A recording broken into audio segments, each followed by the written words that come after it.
In recent times feminism के क्या असरात हैं हमारी सोसाइटी पे, इस पे बहुत ज्यादा हीटेड डिबेट्स हुई हैं। मैं मत बोलो तुम, माफी साहिबा, तेरे जिस्म में तेरे उस पर मर्जी चलाता कौन है? Who the hell are you? But क्या फेमिनिज्म वाकई हमारी सोसाइटी को खराब कर रहा है, या ये एक जस्ट कैटलिस्ट के तौर पर काम कर रहा है जहां female rights and equality between main and women को प्रमोट करने की कोशिश की जा रही है? इसको जानने के लिए हमें देखना होगा कि फेमिनिज्म की बेसिकली हिस्ट्री क्या है, ताकि हमें पता चल सके कि क्या फेमिनिज्म के कोई रूट एग्जिस्टेंस है भी या नहीं, या ये जस्ट एक मिसकंसेप्शन है हमारी फेमिनिज्म को लेकर।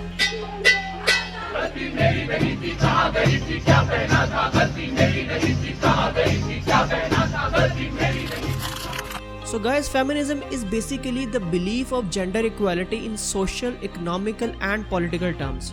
तो आइए चलते हैं फेमिनिज्म की हिस्ट्री की तरफ। फेमिनिज्म की सबसे पहली वेव 19th सेंचुरी में यूरोप एंड यूएस में स्टार्ट हुई थी, एंड उस वक्त ये वेव 3 चीज़ों पे बेस्ड थी। फर्स्ट इज कि औरत को वोट का इख्तियार दिया जाए, second one is property rights and the third one is legal recognition.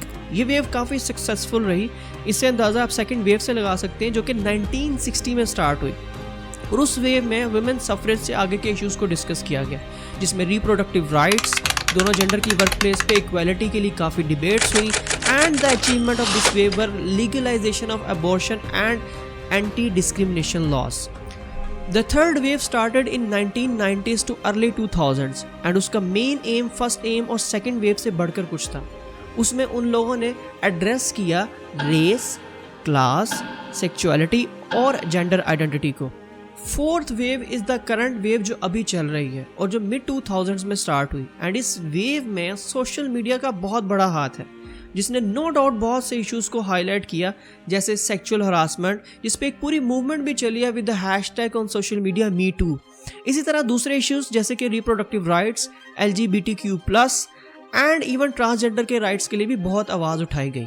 अब अगर हम हिस्ट्री को देखें तो हम कह सकते हैं वी आर रियली ब्लेस्ड कि हमसे पहले लोगों ने औरतों के बेसिक हकूक दिलाने के लिए बहुत से काम किए, जैसे कि वोट कास्ट करना, वर्क प्लेस पे औरतों और मर्दों का साथ काम करना, उनके reproductive rights, anti discrimination rights. तो इन सब के लिए बहुत मेहनत की गई और सोसाइटी में बहुत पॉजिटिवली इन चीज़ों में कंट्रीब्यूट किया गया। या देखा जाए तो हिस्ट्री में बहुत सी औरतों ने कुर्बानी दी ये सब हासिल करने के लिए। लेकिन अब करंटली जो फेमिनिज्म के लिए आवाज़ उठाई जा रही है, इसमें बहुत सी कंट्रोवर्सीज मुलविस हैं। इवन बहुत से लोगों को फेमिनिज्म की रियल डेफिनेशन भी नहीं पता, but they are giving their views on feminism and confusing it between hate to man and advocating for equal rights and opportunities for everyone. हम औरत मार्च के बारे में भी बात कर सकते हैं जो 2018 में स्टार्ट हुई, जिसने बहुत सारे कंसर्न्स, बहुत सारी ट्रुथ्स और बहुत सारी मिथ्स जो है फेमिनिज्म के खिलाफ उठाई और फेमिनिज्म के लिए उठाई। जो स्लोगन्स औरत मार्च में यूज़ किए गए वो बहुत ज़्यादा कंट्रोवर्शियल थे, उसमें बहुत ज़्यादा नई मिथ्स का भी पता चला और बहुत सारे सीरियस इश्यूज़ के ऊपर भी बात की गई। कुछ स्लोगन्स तो बहुत ही हेटेड किस्म के थे, जिसमें औरतों के हकूक़ से ज़्यादा औरतों की अपनी पसंद या खुद दरी के बजाय खुद सरी झलक रही थी, जैसे कि अपना खाना खुद गर्म कर लो, दुपट्टा इतना पसंद है तो आंखों पे बांध लो, मेरा जिस्म मेरी मर्जी, और some of the really vulgar slogan जो मैं इस वीडियो के अंदर डिस्कस भी नहीं कर सकता। औरत मार्च जो यूजुअली हम विमेंस डे को सेलिब्रेट करते हैं, एक ऐसा प्लेटफॉर्म और एक ऐसी मूवमेंट है जहाँ पे औरतें आकर अपने दिल की आवाज़ सुना सकती हैं, मजलूम अपने हकूक़ के लिए आवाज़ उठा सकता है, और हमारी सोसाइटी में बहुत बड़े बड़े चेंजेस लाए जा सकते हैं, जैसे कि रेपिस्ट को सज़ा दिलवाना, अनप्रिविलेज्ड बच्चियों को तालीम दिलवाना, विडोज़ एंड डाइवोर्सेस को उनका हक दिलाना, एंड सबसे बढ़कर औरत की इज्जत को इस सोसाइटी में दोबारा से जगाना। नाउ अब हम उन कॉमन फैक्ट्स और उन कॉमन मिथ्स को डिस्कस करेंगे जो फेमिनिज्म के साथ एसोसिएटेड है हमारी सोसाइटी को लेकर। लेट्स से एक कॉमन मिथ है कि फेमिनिज्म इज एंटी मैन, जबकि ये फैक्ट है कि फेमिनिज्म में किसी भी मर्द को कमतर नहीं समझा जाता, बल्कि फेमिनिज्म मर्द और औरत की इक्वालिटी को कहा गया है, वो भी इस सूरत में कि जैसे मर्द बाहर निकलकर अपने घर के लिए कमा सकता है, वैसे ही औरत बाहर निकलकर अपने और अपने घर के लिए कमा सकती है। जैसे बेटों को प्रॉपर्टी राइट मिलता है, उसी तरह औरतों को भी प्रॉपर्टी राइट मिलना चाहिए। जैसे मर्दों के पास ये चॉइस होती है कि वो अपना मुस्तकबिल कैसे बनाए, वैसे ही औरतों के पास भी ये चॉइस होनी चाहिए कि वो अपना मुस्तकबिल कैसे बनाए। एक बेहतरीन माशरा भी तो वही होता है जहाँ पर औरत और मर्द शाना बशाना चलते हैं। So guys, feminism is nothing more than providing basic human rights for women. अगर हम औरतों को उनके बेसिक राइट्स ही दे दें तो यही समझा जाएगा कि औरतों को उनका हक मिल गया। दोस्तों, एक और मिथ है कि फेमिनिस्ट उन औरतों को पसंद नहीं करती जो होम मेकर्स हैं, यानी वो औरतें जिन्होंने अपनी ज़िंदगी गुजारने के लिए ओनली फैमिली रोल्स को चूज़ किया हुआ है, विच इज़ इन फैक्ट ऐसा बिल्कुल नहीं है। Feminism basically promotes the choices that are made freely without any societal pressure.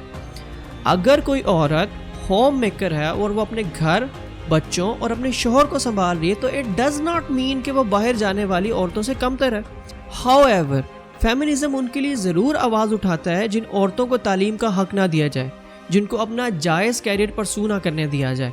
Last but not least, एक ऐसी मिथ जो कि अब फैक्ट बनती जा रही है और जिसने फेमिनिज्म को लेकर वाकई बहुत हेट और कन्फ्यूजन पैदा की है, वो ये कि फेमिनिज्म हमारी सोसाइटी में वेस्टर्न कल्चर या बेहयाई को प्रमोट करने के लिए लाया जा रहा है। तो दोस्तों, अगर हम हिस्ट्री को देखें तो तब तक ये मिथ सिर्फ एक मिथ थी, बट नाउ अ डेज जो डिफरेंट कैंपेन्स और मूवमेंट चल रही हैं वो किसी हद तक इस मिथ को एक फैक्ट में तब्दील करती जा रही हैं। वेस्टर्न कल्चर ईस्टर्न कल्चर से बहुत डिफरेंट है, उसमें कुछ अच्छी बातें भी हैं और कुछ बुरी बातें भी हैं, जबकि मोस्टली ऐसी बातें हैं जो हमारे कल्चर से मैच नहीं करती। जैसे कि वेस्ट में मर्द और औरत दोनों कमाते हैं और अपना घर चलाते हैं, जबकि पाकिस्तान में एक ट्रेडिशनल कॉन्सेप्ट है कि मर्द ने कमाना है और औरत ने घर संभालना है। ये कल्चर अब बहुत हद तक चेंज होता जा रहा है, विच इज़ गुड। अब जहाँ मर्द कमा रहे हैं वहाँ औरतें भी इंडिपेंडेंटली अपना काम कर रही हैं। वेस्ट में एक और चीज़ जो आम है वो ये कि मर्द और औरत दोनों मिलकर घर का काम करते हैं, जबकि हमारे कल्चर में अगर देखा जाए तो औरतें अगर बाहर कमाने जा रही हैं तो घर आकर भी उन्हें खुद ही घर को संभालना है, जो कि एक बहुत बड़ा फैक्टर है जिसकी वजह से औरतें अपना कैरियर परसू नहीं कर पाती या उनका कैरियर परसू करना बहुत ज़्यादा मुश्किल हो जाता है, because it's not easy to manage job and home chores together.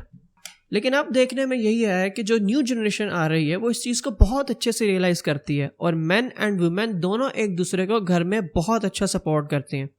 यहाँ तक तो सारी बातें ठीक हैं, क्योंकि ये वो बेसिक ह्यूमन राइट्स हैं जो एक औरत को मिलने ही चाहिए और इसकी इजाज़त हमारा मज़हब भी देता है। अब जब हम मज़हब को डिस्कस कर ही रहे हैं तो इसी सारी डिस्कशन को हम इस्लाम से लिंक करें तो इस्लाम women empowerment, education and leadership and economic independence को प्रमोट करता है, लेकिन औरतों की बेहयाई को प्रमोट नहीं करता, बल्कि इस पर बहुत ज़्यादा ऑब्लिगेशंस लगाई हैं हमारे मज़हब ने। इसी तरह मर्दों को कमतर समझना और उनकी एफर्ट्स को रिकॉग्नाइज ना करना भी गलत है। देखा जाए तो औरत और मर्द कभी बराबर हो ही नहीं सकते, हाँ, लेकिन उनको मिलने वाले बेसिक ह्यूमन राइट्स में इक्वालिटी हो सकती है। एंड मैं फिर से मेंशन कर दूं कि ये बेसिक राइट्स हैं vote, education and career choices. दोस्तों, औरत को ये बात तस्लीम करने की ज़रूरत है, बल्कि सही लफ्ज़ होगा कि रियलाइज़ करने की ज़रूरत है कि बहुत से ऐसे काम हैं जो सिर्फ मर्द ही कर सकते हैं, क्योंकि कुछ चीज़ें अल्लाह की तरफ से हैं एंड वो नेचुरल हैं। औरतें अगर वो काम करें भी तो वो अपने लिए मुश्किलात पैदा कर सकती हैं। इसी तरह कुछ काम ऐसे हैं जो औरतें मर्दों से बेहतर कर सकती हैं एंड इन दोनों बातों को एक्नॉलेज करना चाहिए। औरत और मर्द दोनों को चाहिए कि वो एक दूसरे को इन कामों में अप्रिशिएट करें, ना कि औरत ये जिद लगा ले कि जो काम ये मर्द कर रहा है मैं भी वही करूँगी, हाउएवर वो कितनी ही मुश्किलात उसके लिए ले आए। इसी तरह इस्लाम में मर्द को औरत का सरपरस्त बनाया गया है। अब चाहे वो उसका बाप हो, चाहे वो उसका भाई हो या चाहे वो उसका हस्बैंड हो, और औरतों को मर्दों की ज़रूरत का ख्याल रखने का भी हुक्म दिया गया है। इवन शौहर को औरत का मजाजी खुदा भी कहा जाता है और यहीं से पता लगता है कि एक मर्द की औरत की लाइफ में क्या इंपॉर्टेंस दी गई है। तो दोस्तों, अगर मर्द अपने बीवी और बच्चों के लिए कमा कर ला रहा है और उन्हें हर तरह की सहूलियत दे रहा है तो विमेन को भी उसकी एफर्ट को एक्नॉलेज करके उसका ख्याल रखना चाहिए, ना कि हम ये कहें कि वो अपना खाना खुद गर्म कर ले, अब मेरा जिस्म मेरी मर्जी एटसेट्रा एटसेट्रा। आइए अब बेहयाई के कॉन्सेप्ट को भी डिस्कस कर लेते हैं। तो दोस्तों, इस्लाम औरत को हरगिज़ ये इजाज़त नहीं देता कि वो किसी भी किस्म की वल्गर ड्रेसिंग करके बाहर घूमे और ये कहे कि उसका जिस्म और उसकी मर्जी, और फिर सोने पे सुहागा वो मर्द से भी ये एक्सपेक्ट करे कि वो उसको ना देखे।